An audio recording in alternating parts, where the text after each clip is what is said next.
Sea angling, the sport of many. Anglers always in search of that bigger fish.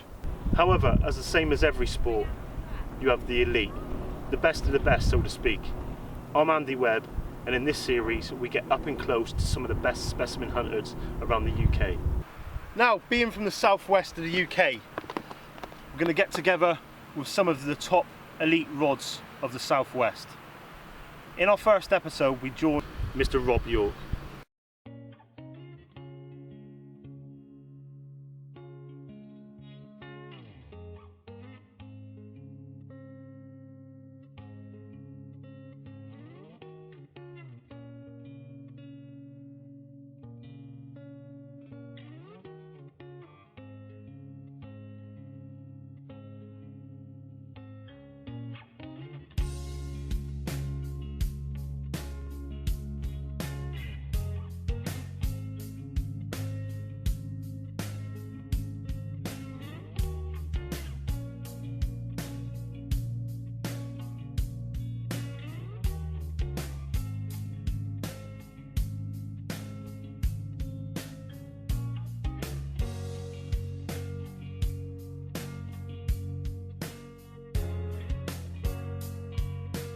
Where we are, off down the long rope which just set up. New venue for me. You can see what the lads do to go and get the type of fish they're getting. Week in, week out. Also the safety precautions which are set up.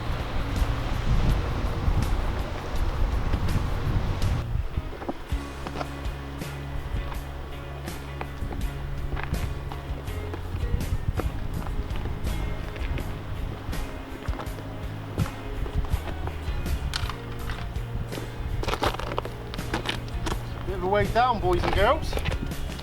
Let's just get to the bottom now. Rob's going to set up another rope now for the other side. He's done a bit of a Spider-Man act on the side of the cliff face, which is quite impressive. These are definitely the boys for the job.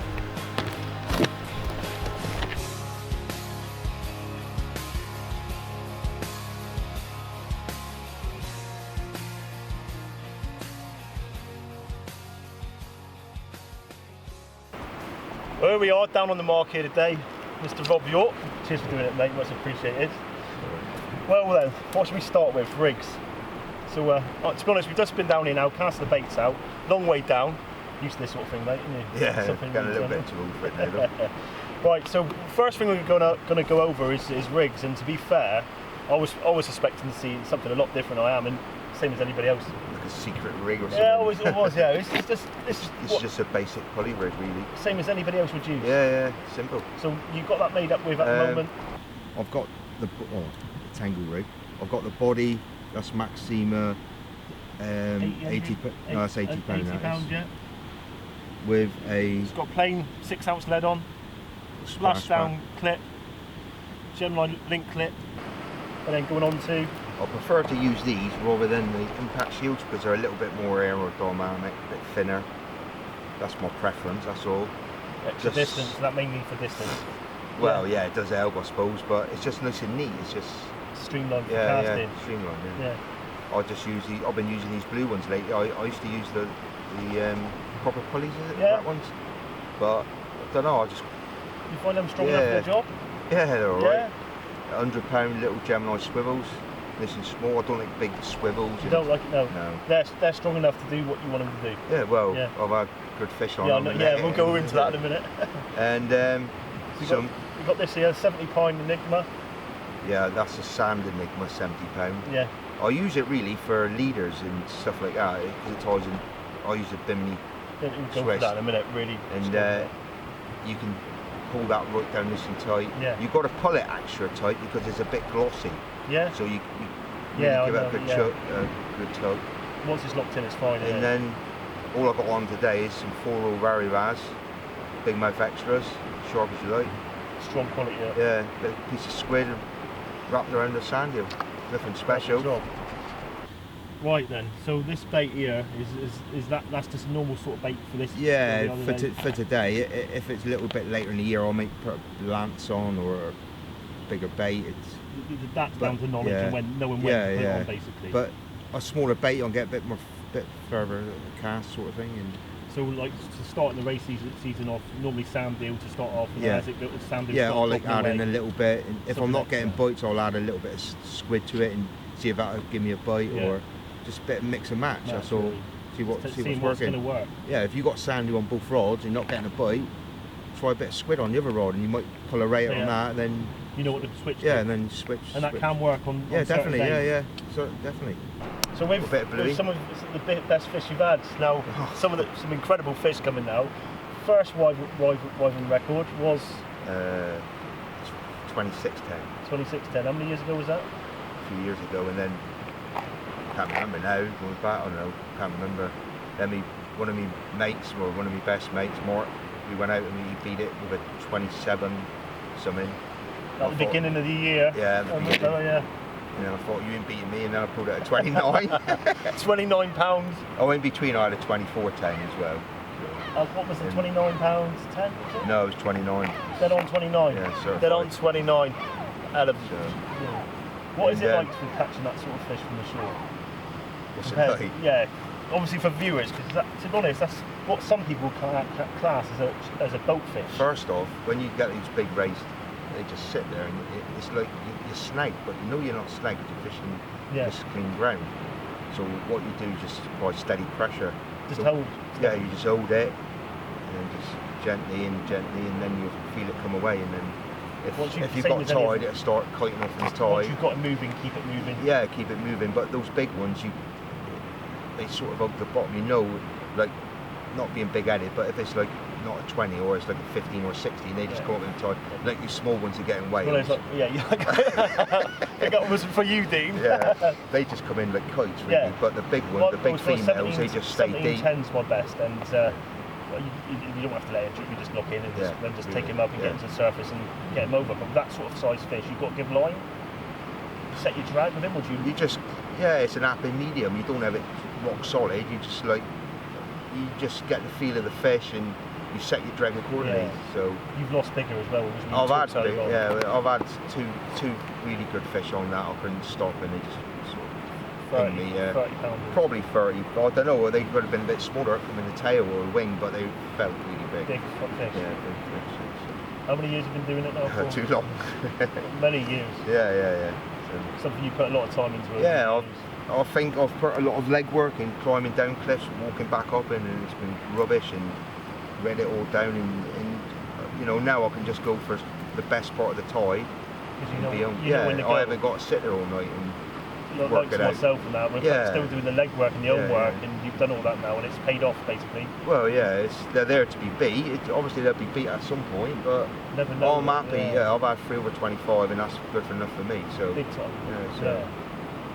Is for anybody watching, for like just starting off fishing and that, when they see people catching these sort of fish, and I know what it was like for me when first starting off. You see these fish and you want these fish, and I put a lot of time and effort because I never had no one really show me, so I was going and putting leg work in and that. And to be fair, when you see these fish, people think it's just you going out every day catching them. You're not, are you? No, there's a lot of blanks. There's a lot of hours where you're just like, I can't be bothered. But the night you don't go is the night that come on the feed. It's like where we are now. They'll be here, but no, they might not be here. But the tides are right, the conditions are right. Everything's if there's no fish here, you're not going to catch them. But if you as long as you go, exactly. As long as you go and you feel the conditions, the tides, and everything's in your favour, you just need the fish to be there then. Yeah. So we're targeting obviously rays today, but like this year for smoothhounds, you guys have actually literally hammered them, didn't you? And I'm not telling you where. No, I don't need to know, mate. I don't need to know. We're not asking. No. It's around the Bristol Channel. They've been getting. We've been lucky. We've been like. You say lucky. I don't think it's luck, is it? Well, it's not. Well, if we've had them on that reef, then we'll go either side, and the reef's further down or further up. It depends. Well, a lot of people don't know that the smoothhounds will come in over a certain area and just smash up all the baits, and then they'll move off to right or left hand side. So what these guys have done is, if they have them on a certain mark, they'll go right. If they don't get them right, they'll go left. But once you've found them, you've steadily stayed on it. They could be there for a couple of days, but usually it's a clever way of doing it. Yeah, isn't it? It's a lot of time and effort, though, isn't it? Yeah, well. And it's a long way, really, because from where. Yeah, but I'll look at the channel, look at the local. It's nothing really. No, an hour's drive. Yeah, you get a couple of in a car. It's nothing, is it? It's nothing, and I'm quite enjoying the channel. It's quite prolific, I think, to fish. Yeah. It's like down where we are today. It's like just on the outskirts of Cornwall. Yeah, it's a good market. It's brought some good fish in the past. So, but the channel you can pretty much. And what I like about the channel, you know what your day's going to be, because it's usually 3 hours of the flood. Yeah. Then you got to go. Yeah. So you can say to your missus, right, I'll be home by whatever time. You can do your fishing. And yeah, but when you're at rain, it's like. There's no home time. We've got lots of time to do this footage today because we're after the big one, and all it takes is that one. Yeah, we're here for a big fish. You don't get a lot of fish, but if you get one, it's. So with like your smooth hounds this year, you've had them up to. Myself. Yeah, this I've had them to 16, 13. Yeah, that's not PBs either, is it? Much PB 17. 17 but my mate or fish quite regular with Mark and Scott. Yeah. Scott's best was 16, 15. Fish. But we've had like loads of 50, well not loads, but we've had a few 15s, lots of 14s and 13s down. To get them to get used to this, and like what you're saying, a lot of blank sessions into going in time, and dedication is the main thing. Well, you don't get so many blanks, I don't think, on the channel. I think it's more prolific. Yeah. This coastline is definitely. Oh, this is hard work, isn't it? This is like really by far best fishing in the whole of the UK, obviously for the race, would you? But for us to we've got to put time into obviously. Yeah, it's not. There's other areas where are a bit more prolific, but if you want a big blind, there's only a certain area on our coastline that throws them on. Yeah.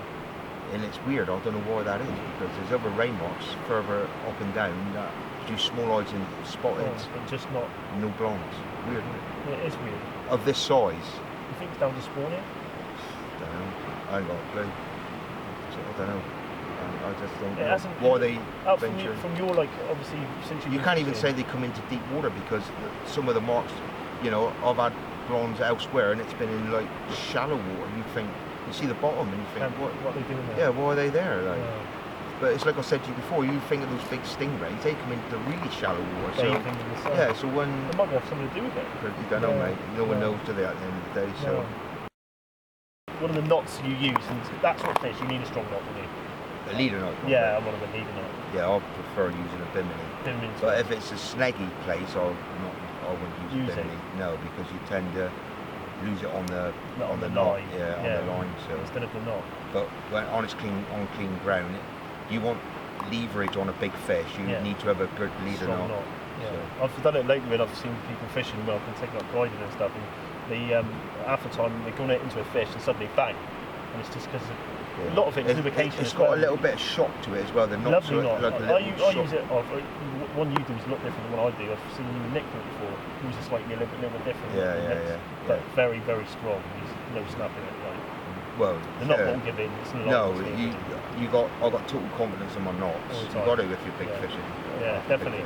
Yeah.